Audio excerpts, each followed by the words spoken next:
दोस्तों, अक्सर हमारा दिमाग विचारों से भरा रहता है। हम लोगों के बारे में, अपने बारे में, अपने काम के बारे में, परिवार के बारे में और वो सब सोचते रहते हैं जो हमारे दिमाग में भरा रहता है। वह कभी भी साफ नहीं होता है और इसीलिए हमें वह सब बार बार याद आता है और हम दुखी और चिंतित रहते हैं। लेकिन इस कहानी से आप अपने मन को अच्छी तरह से साफ कर पाएंगे। आप अपने मन की धुलाई खुद कर सकते हैं, बस इस कहानी को पूरा पढ़ें। 21 दिनों में अपना जीवन कैसे बदलें। एक बार एक गुरु और शिष्य एक सुनसान जंगल से गुजर रहे थे।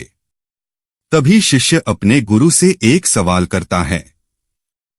गुरु जी, ऐसा क्या होता है कुछ लोगों के पास कुछ भी नहीं होता, लेकिन फिर भी वो सुखी रहते हैं, आनंद में रहते हैं, और कुछ लोगों के पास सब कुछ होते हुए भी उदासी उनके चेहरे से साफ दिखाई देती है। गुरु ने एक मुरझाए हुए फूल की तरफ इशारा करते हुए अपने शिष्य से कहा कि ये सोचने की और समझने की बात होती है। अगर ये फूल ये सोचेगा कि मैं कल मुरझा गया था, या फिर ये सोचेगा कि मैं भविष्य में फिर से मुरझा जाऊंगा, तो ये कभी भी खुलकर पूरे तरीके से खिल नहीं पाएगा। अपने सुंदर स्वरूप में यह कभी भी आ नहीं पाएगा और अपनी खुशबू से इस प्रकृति में बिखेर नहीं पाएगा।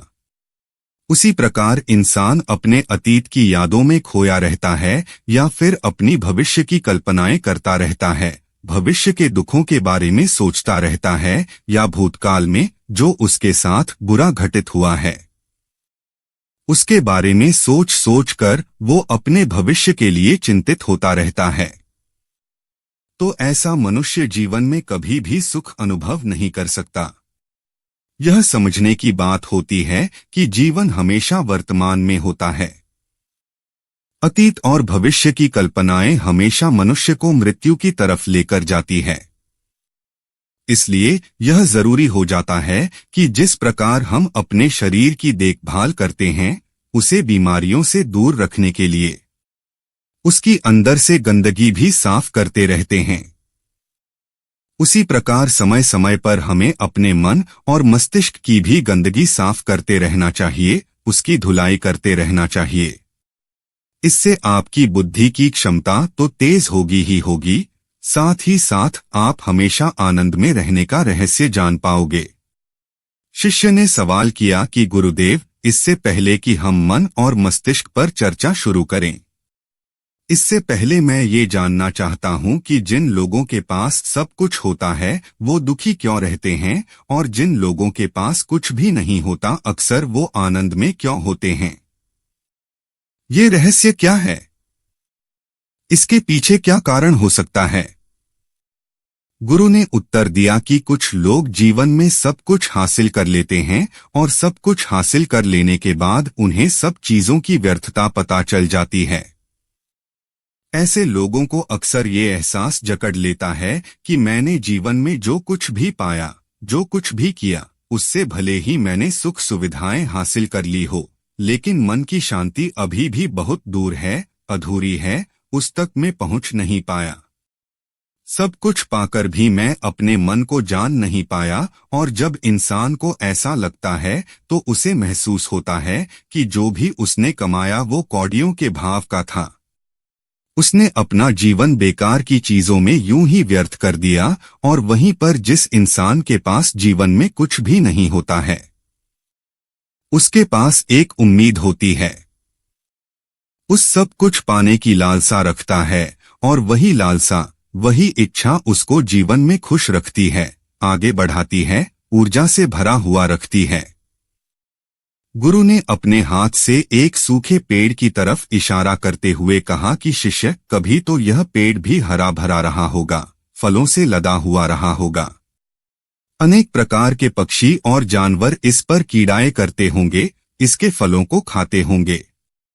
उस समय इस पेड़ को भी यह पता नहीं होगा कि एक दिन तुम सूख जाओगे और तुम्हारी हालत इतनी बदतर हो जाएगी कि तुम किसी को छांव तक नहीं दे पाओगे, तुम्हारे ऊपर पत्ते तक नहीं रह जाएंगे। फल तो दूर की बात रही, उसी प्रकार मनुष्य अपने जीवन की दौड़ में यह भूल जाता है कि जिस दौड़ में वह सबसे आगे निकलने की कोशिश कर रहा है, उसका अंतिम चरण तो मृत्यु ही है। काश वो कभी इस दौड़ से अलग हटकर ये देख पाए कि इसका अंतिम चरण तुम्हें कहीं नहीं पहुंचाएगा, कि जिस दौड़ को वो सबसे आगे निकलकर जीतने के ख्वाब देख रहा है, उसका अंतिम चरण मृत्यु ही है। काश वो कभी जीवन की दौड़ में ठहरकर ये देख पाए किसका अंतिम चरण क्या होगा, तो वो उन कामों को तेज आंजलि दे सकता है जो व्यर्थ है, जो बेकार है, और ऐसे कार्यों की तरफ आगे बढ़ सकता है जो उसके जीवन में आनंद पैदा करते हो, जो उसके जीवन को एक नई दिशा देते हो। गुरु ने खुद की तरफ इशारा करते हुए समझाया कि एक योगी वो होता है जो जीवन की दौड़ में ठहर जाता है, जो ये समझ लेता है कि जीवन का अंतिम चरण तो मृत्यु ही है। इसलिए वो जीवन में सुख सुविधाएं हासिल करने की बजाय खुद के मन और मस्तिष्क को एक नए आनंद की तरफ ले जाने का प्रयास करना शुरू कर देता है। शिष्य ने सवाल किया कि गुरुदेव, क्या एक ग्रस्त जीवन में जीने वाला मनुष्य उस आनंद की प्राप्ति नहीं कर सकता, और अगर कर सकता है तो उसे किस प्रकार शुरुआत करनी चाहिए? बिल्कुल कर सकता है, गुरुदेव ने उत्तेजित होकर उत्तर दिया। अगर सभी मनुष्य उस आनंद की प्राप्ति के लिए योगी बनने का निश्चय कर लें तो इससे तो प्रकृति का चलन ही रुक जाएगा। उसकी जो व्यवस्था है वो बिगड़ने लगेगी। एक सच्चा योगी अपने जीवन में खोज करता है, और खोज करने के बाद वो ग्रस्त जीवन में किस प्रकार आनंद को प्राप्त किया जा सकता है, वो तरीके सभी को बताता है, ताकि मनुष्य अपने ग्रस्त जीवन का पालन करते हुए उस आनंद की प्राप्ति भी कर सके। गुरु ने खुद को संबोधित करते हुए उत्तर दिया कि मैंने अपने जीवन में जो खोज की है, उसके अनुसार मनुष्य को समय समय पर अपने मन और मस्तिष्क की सफाई करते रहना चाहिए। मनुष्य अपने शरीर पर तो ध्यान दे लेता है, लेकिन अपने मन और मस्तिष्क को वो भूल जाता है, उस पर कभी ध्यान नहीं देता, और उसी वजह से मन और मस्तिष्क बूढ़े होते चले जाते हैं। उनमें जवानी नहीं रह जाती, और जब उनमें जवानी नहीं रह जाती तो उनमें नयापन और ताजगी नहीं रह जाती, जिसकी वजह से एक इंसान उदासी से भर जाता है। मन और मस्तिष्क की गंदगी क्या होती है? पहले मैं तुम्हें ये बताता हूँ। हर मनुष्य के जीवन में कुछ ऐसी घटनाएं घटती हैं जिनका उसके मनोमस्तिष्क पर बहुत गहरा असर पड़ता है। वो जीवन पर्यंत उन घटनाओं को भुला नहीं पाता है, और वही घटनाएं उसके मन में पूरी तरह से पक्की बैठ जाती, जो उसके मन में गांठ पैदा कर देती है, और भविष्य में जब भी वो कोई काम करेगा तो ये घटनाएं को प्रभावित करेंगी। उसके विचारों को, उसके निर्णय को पूरी तरह से बदल कर रख देंगी। ऐसे मनुष्य की दृष्टि भी भ्रमित हो जाती है। वो सत्य स्वरूप को नहीं देख पाता। वो चीजों को उन घटनाओं से जोड़कर भ्रमित तरीके से देखता है। उदाहरण के लिए, अगर किसी बुरी आंखों वाले आदमी ने आपको धोखा दे दिया, तो अब जीवन पर्यंत बुरी आंखों वाले आदमी को हमेशा धोखेबाज समझते रहेंगे, उस पर कभी पूर्ण रूप से विश्वास नहीं कर पाएंगे। लेकिन समझने की बात यह होती है कि जिस इंसान ने आपको धोखा दिया, वो धोखा आपको बुरी आंखों से नहीं मिला, वो उस इंसान के स्वभाव से मिला, लेकिन उस इंसान के स्वभाव से हमारे दिमाग में उसका एक चित्र छप गया, उसकी एक छवि बन गई, और वो छवि दूसरे आदमी से जब हम संपर्क करते हैं तो बीच में एक दीवार की तरह खड़ी हो जाती है, और इसी वजह से दो लोगों के बीच प्रगाढ़ संबंध स्थापित नहीं हो पाते। जो मनुष्य के लिए सबसे जरूरी यही होता है कि वो अपने आप को अतीत की घटनाओं से फ्री रखें। उन घटनाओं से प्रभावित होकर वो दिमाग में किसी तरह की छवि ना बनाएं।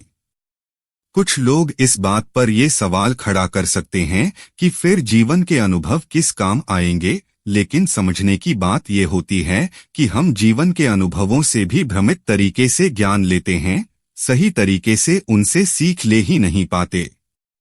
ठीक उसी प्रकार जिस तरह उस बुरी आंखों वाले की आंखें जिम्मेदार नहीं थी, धोखा देने के लिए उसका स्वभाव जिम्मेदार था।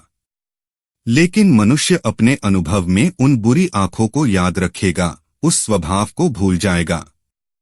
शिष्य अपने गुरु की बातों में इतना खो गया कि उसे चलते चलते जंगल के रास्ते में पड़े हुए कांटे दिखाई नहीं दिए और अचानक उसके पैर में एक कांटा चुभ गया। गुरु ने उसका कांटा बाहर निकालते हुए उससे पूछा, ये कांटा तुम्हारे पैर में क्यों लगा? इसके पीछे तुम किसे जिम्मेदार मानते हो? गुरु ने कहा कि तुम मुझे भी जिम्मेवार मान सकते हो, क्योंकि मैं तुम्हें एक बातें सुना रहा था। क्या तुम खुद को भी जिम्मेवार मान सकते हो कि तुम मेरी बातों में इतना खो गए कि तुम्हारा रास्ते पर ध्यान ही नहीं रहा? क्या तुम इन पेड़ों को जिम्मेदार मान सकते हो जिन्होंने ये कांटे इस रास्ते पर बिछा दिए? शिष्य ने उत्तर दिया कि गुरुदेव, इसमें मैं खुद को ही जिम्मेवार मानता हूँ, क्योंकि आप तो अपना काम कर रहे थे और इस पेड़ ने भी अपना काम किया, पर मैं अपना काम पूरे होशपूर्वक नहीं कर पाया। अगर मैं चलने पर ध्यान लगाए रहता, अगर मैं आपकी बातों में पूरी तरह से खो नहीं जाता, तो मुझे ये कांटा कभी नहीं लगता। इसमें पूरी तरह से मेरी ही गलती थी। गुरु ने अपने शिष्य की पीठ थपथपाते हुए आगे कहना शुरू किया कि जो घटनाएं हमारे मन को प्रभावित करती है, जरूरी हो जाता है कि उन घटनाओं को हम किसी भी तरह अपने मन से बाहर निकाल दें, और उसके लिए सबसे सरल तरीका है कि अपनी भावनाओं को व्यक्त करना सीखो। उसे अपने दिल में, अपने मस्तिष्क में बिठाकर मत रखो। जब तुम किसी दूसरे मनुष्य के सामने अपनी भावनाओं को व्यक्त कर देते हो, तो तुम्हारे मन का बोझ हल्का हो जाता है। कुछ लोगों का स्वभाव ऐसा होता है कि वो अपने मन की बात किसी को नहीं बताते। ऐसे लोग अक्सर अपने अंदर ही अंदर दुखी होते रहते हैं, लेकिन वो अपने मन की बात किसी दूसरे आदमी के सामने नहीं बताते। इसके उलट कुछ लोग ऐसे भी होते हैं जो अपने मन में किसी भी बात को रख नहीं पाते। उनके साथ कुछ भी अच्छा या बुरा होता है, वो अपने मन की बात, अपनी भावनाओं को दूसरों के सामने व्यक्त कर देते हैं। और तुमने खुद महसूस किया होगा कि जो लोग अपने मन की भावनाओं को व्यक्त कर देते हैं, वो जीवन में ज्यादा आनंदित रहते हैं।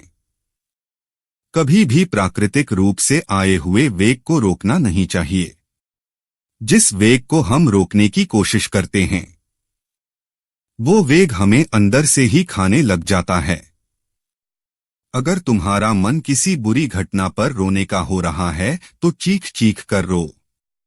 अपने आप को रोको मत, उस वेग को पूरी तरह से बाहर आने दो। अगर किसी दूसरी घटना पर तुम्हारा मन खुश होने का, आनंदित होने का हो रहा है, तो पूरी तरह से नाचो गाओ, जिससे कि तुम उस वेग को बाहर निकाल सको। और जब वो वेग अपनी पूरी गति के साथ बाहर आ जाता है, तो पीछे छोड़ आता है एक खालीपन, एक अकेलापन, एक शांति, एक मौन, एक अनुभूति। गुरु ने शिष्य को समझाते हुए बताया कि जिस प्रकार तेज रफ्तार से चलता हुआ पानी अपने वेग से आने वाली सभी बाधाओं को तोड़ देता है, उसी प्रकार हमारे अंदर भावनाओं का उठने वाला अगर बाहर नहीं निकाला गया, अगर हमने बांध बनाने की कोशिश की, तो वो उस बांध को तोड़ देगा, और उस बांध को तोड़ने के बाद उसका कचरा हमारे मन के अंदर ही ठहर जाएगा, जो हमारे मन को दूषित कर देगा, उसको गंदगी से भर देगा। अक्सर मनुष्य अपने मन में किसी घटना को दबाकर इसलिए रखता है कि वो सोचता है कि अगर सामने वाले को इस घटना के बारे में पता चला, तो वो पता नहीं मेरे बारे में क्या सोचेगा। इसी विचार की वजह से वो अंदर ही अंदर खुद दुखी होता रहता है, लेकिन सामने वाले को वो कुछ भी नहीं बताता। लेकिन एक बार अगर वो हिम्मत कर सकता है, शुरुआत कर सकता है, जो उसका पूरा जीवन परिवर्तित हो सकता है। एक बार अगर उसके दिमाग की आदत बन गई, तो वो जीवन भर अपनी भावनाओं को दूसरों के सामने व्यक्त करने से हिचकिचाएगा नहीं। और अपने दिमाग की ये आदत हम 21 दिनों में पैदा कर सकते हैं। 21 दिनों तक अगर सही तरीके से हम अभ्यास करें तो हमारा दिमाग पूरी तरह से भावनाओं से मुक्त हो जाएगा। यह 21 दिनों का अभ्यास इस प्रकार है। 21 दिनों तक सबसे पहली बात जो याद रखनी है कि अपने मन में किसी भी बात को दबाकर नहीं रखना है। अगर हम किसी मनुष्य के बारे में अच्छा सोचते हैं तो हम उसे व्यक्त करें। अगर बुरा भी सोचते हैं तो उसे भी व्यक्त करें। परिणाम भूल जाएं कि परिणाम क्या होंगे। सिर्फ अपने दिमाग की ढुलाई करने पर विश्वास रखें। इससे आपके अंदर एक अद्भुत साहस पैदा होगा।